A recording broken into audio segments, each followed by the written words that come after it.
Sikizeni watu wa Mungu, mbingu hazina mzaa. Ninarudia, mbingu hazina nini? Hazina mzaa.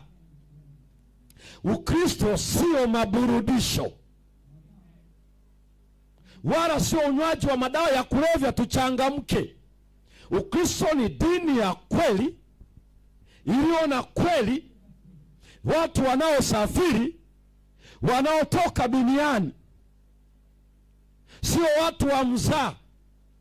Ingelikuwa hivyo tubaki tu huko huko, tuendelee tu na maisha yetu ya ovyo, lakini tunajipaka mafuta, tunameremeta katika ibada.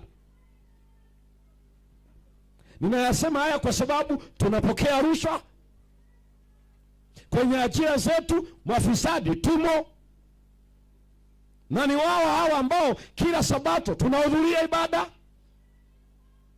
Ndio tuliona wivu fulani akifanikiwa tunaumia, kisa amefanikiwa na mimi sijafika pale. Maisha ya kuoneana wivu.